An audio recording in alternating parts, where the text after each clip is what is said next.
Stage 9. The Journey. It was an exciting time in the Robinsons' house. Fluffy was going to stay with Gran. Mom and Dad were taking Biff, Chip, and Keeper to an activity park.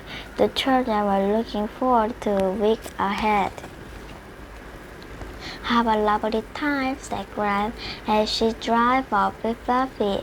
Send me a postcard. We won't have time, said Dad. We'll send you lots of photos. Goodbye, see you in a week, called Mom. A taxi was coming to take the family to the train station. Just make sure you got everything, said Dad. I don't want your children mourning because you've forgotten something. We won't, said Keeper. No, we thought of everything, added Chip. They arrived at the station in plenty of time. Dad looked in his bag for the train tickets. Then he looked friendly in his pockets. Oh no, he gasped. I left the tickets at the home. They're on the kitchen table. You said you checked everything inside, Mom. At that moment, Mrs. May drove up on the scooter. Hello, she said. You look all worried. Is anything the matter? We left the train ticket at home, said Mom, and it will take ages to go home in a taxi to get them. Right, said Mrs. May. She looked at Dad. I'm meeting a friend, but she's not due for ages. How fun. I'll run you home. We can be back in 10 minutes on the scooter. Good for Mrs. May, said Biff. I'll see you in 10 minutes, called Dad. As the scooter zoomed off, 9 minutes later, Dad was back. Phew, he said. That was all right. Thanks, Mrs. May, said Biff. You're a star. Dad's face the same color as a red helmet Mrs. May gave him, whispered Chip. Come on, said Mom. Our train is in. Let's hope nothing else goes wrong. They found their seats on the train, and soon they were on their way. Mom and the children sat together. Dad sat down in his seat on the other side of the aisles. I'm looking forward to a nice relaxing journey, he said. I'm hungry, said Keeper. Can we have a picnic now? No, said Mom. We'll have it later. We will be on this train for quite a long time, so just read your book or play a game. It's fun looking out the window, said Chip. A man was sitting next to Dad. He had fallen asleep. The train stopped at the next station with a jerk. The man woke up suddenly. He jumped up and rushed to get off. Sorry, said the man as Dad stood up to let him get by. Oh no, said Dad. That man had left his mobile on the table. If I run, I may be able to catch him. Dad picked up the mobile and hurried up after the man. Be quick, urged Mom. The train doesn't stop for long. Excuse me, wait, shouted Dad. You left your mobile on the train. Goodness, said the man. Thank you so much. I'm glad you're getting off the train too. No, I must get on again. Dad turned to get back into the train, but it was moving off. Dad had been left behind, gasped Mom, as the train gurged off speed. Now what do we do? Chip waved friendly. Run, Dad, quick, jump on, he called. It's no good, Chip, said Mom. Dad cannot get on a moving train. Luckily, Dad had his mobile in his pocket. He was able to call Mom at once. I'm sorry, everyone, he said. I got all the tickets, so get off in the next station. I will be on the next train. You'll have to join me on that one. They got off the next train to wait for Dad. Mom spoke to the lady in the information desk. Your next train stops here in an hour, the lady said. There's one before that, but it's gurged through and won't be stopping at this station. I hope Dad gets the right train, sighed Mom. Half an hour later, a train whooshed by. Dad saw a face was at the window. "Oh no," cried Mom. "Dad is on the wrong train. Now he's gone past. Now what do we do?" Mom told Dad, "It's your turn to get off now," she said. "Wait for our train and make sure it's the right one." From their train, the children looked out for Dad. Biff kept her fingers crossed that Dad would get it right. In the end, Dad did get on and the family was together again. Biff gave Dad a hug. "I couldn't believe it when you beat Pavlov," she laughed. "Nor could I," said Dad. "My heart sank." The train sucked through the countryside. Then suddenly it stopped. A long time went by. At last Sarah was told that a tree had fallen across the track.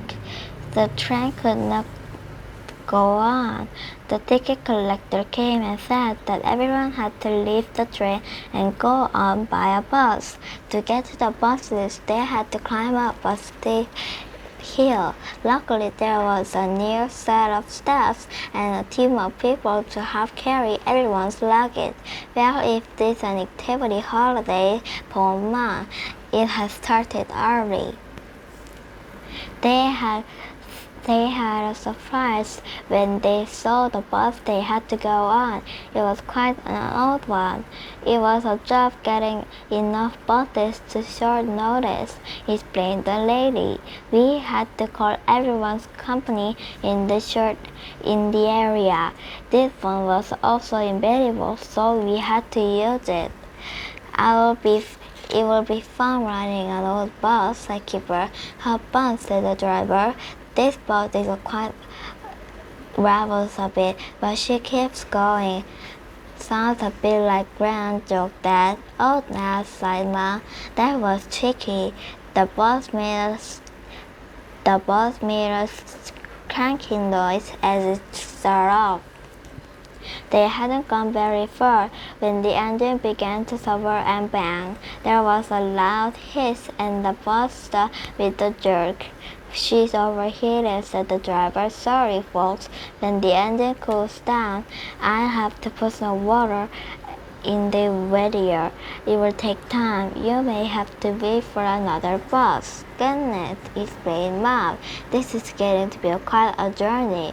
Will we ever get there?" Dad made a call on his mobile. "I have phoned up for a taxi," he said.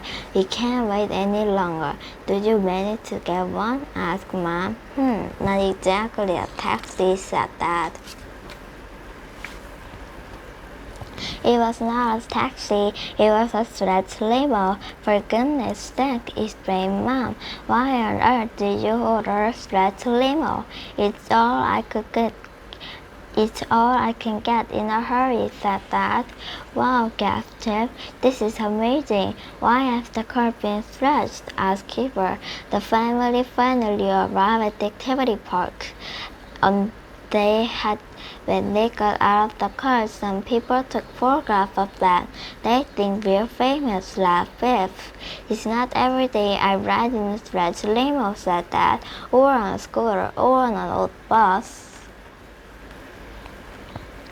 One of the slaves offered to take all the luggage to their lodge in a tipper towed by a buggy. Dad had an idea. "Excuse me," he said. "May I ride in a buggy? I'm having a journey in lots of different forms of transport." "Now what's that doing?" asked Biff. "What a journey," said Mom. "I thought we never get here. After supper we'll hire some bikes," said Dad.